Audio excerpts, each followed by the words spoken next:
Hi guys, welcome to this video. I'm Prashant, I'm the founder of Word Pandit, and I'm bringing this series of videos to you wherein I explain previous year CAT questions and RCs. This specifically is a passage analysis video, and we pick up a CAT 2018 passage and we analyze it, right? When we analyze it, we extract the most important information out of it, and we try to understand what are the things that you should learn from a particular passage and what are the pieces of information that you should extract so that you can solve the questions easily. Now, in this particular case, the passage revolves around the suffering of elephants. And after reading this passage, you should feel a tinge of sadness just to realize that what we are doing to the mother nature around us, right? So it does make you feel a little aggrieved. Now, what does the passage specifically talk about? Everyone pretty much agrees that the relationship between elephants and people has dramatically changed. So there has been a change in the relationship. Say psychologist Gary Bradshaw, he's the main protagonist of this passage, the main person of this passage, and we're going to talk a lot about Bradshaw in this passage.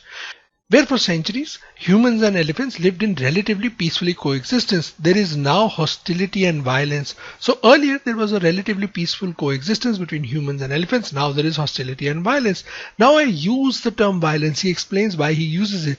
Because of the intentionality associated with it, both in the aggression of humans and at times the recently observed behavior of elephants. Right? So he's saying there is violence involved because both sides are intending it, humans as well as elephants. Typically, elephant researchers have cited as a cause of aggression the high levels of testosterone in newly matured male elephants or the competition for land and resources between elephants and humans. But Bradshaw and several colleagues argue that today's elephant populations are suffering from a form of chronic stress, a kind of species-wide trauma. So these were the typical explanations, right? So this was how it was understood earlier, that there is male testosterone, there is competition for land, resources, elephants and humans, and this is what is causing the hostility and the enmity, and this is what is destroying peace. But now Bradshaw believes and his colleagues that there is something else operating here. What is that? Chronic stress, a kind of species-wide trauma. Decades of poaching, culling, habitat loss, they claim, have so disrupted the intricate web of familial and societal relations. So these are familial and societal relationships of elephants, by which young elephants have traditionally been raised in the wild and by which established elephant herds are governed, that what we are now witnessing is nothing less than a precipitous collapse of elephant culture. A precipitous collapse is something which is done with great haste, right? Something which is done with a lot of haste, without adequate thought, a sudden collapse of elephant culture. Now, what he's basically talking about is the problems that elephants have encountered. Poaching, culling, habitat loss, all these have disrupted their relationships, and he implies they have familial and societal relationships. And in this passage we'll get to learn, especially in the next paragraph, that how elephant societies operate, and these have collapsed, right? There has been a collapse of elephant culture. Now what this collapse has done, this has induced stress in elephants. Elephants, when left to their own devices, that means when they are left on their own, are profoundly social creatures. Young elephants raised within an extended multi-tiered network of doting is loving female caregivers that include birth mothers, grandmothers, aunts and friends. These relations are maintained over a lifespan as long as 70 years. So that means basically they are operating within structures of family structures. Studies of established herds have shown that young elephants stay within 15 feet of their mothers for nearly all of their first 8 years of life, after which young females are socialized into the matriarchal network, when young males go off for a time into an all-male social group before coming back into the fold as mature adults. So this is basically the cycle of elephant growth, and how do they live as social creatures? How do their families operate? This fabric of elephant society here basically refers to how elephant society works. Bradshaw and her colleagues demonstrate has effectively been frayed by years of habitat loss. It has been destroyed by years of habitat loss, poaching, along with systematic culling by government agencies to control elephant numbers and translocations of herds to different habitats. So basically herds have been located to other habitats. Governments, in order to control elephant numbers in certain areas, have culled them, have killed them. There is habitat loss, there is poaching. All this has been destroyed. The fabric of elephant society has been hurt, hampered, destroyed. As a result of such social upheaval, calves are now born and raised to by ever younger and inexperienced mothers.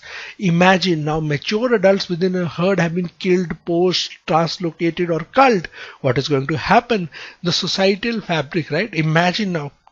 Imagine a parallel with human society. What if a generation of humans goes missing, right?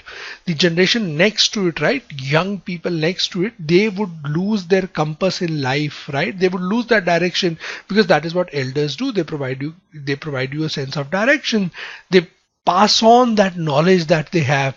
Similarly, in the case of elements, that social fabric has been destroyed, and that is leading to issues. Young orphaned elephants, meanwhile, that have witnessed the death of a parent at the hands of poachers are coming of age in the absence of support system that defines traditional elephant life. The loss of elephant elders and the traumatic experience of witnessing the massacres of their life impairs normal brain and behavioral development in young elephants. Now, if you imagine a close parallel with this situation, imagine what is happening say in war-torn areas, right?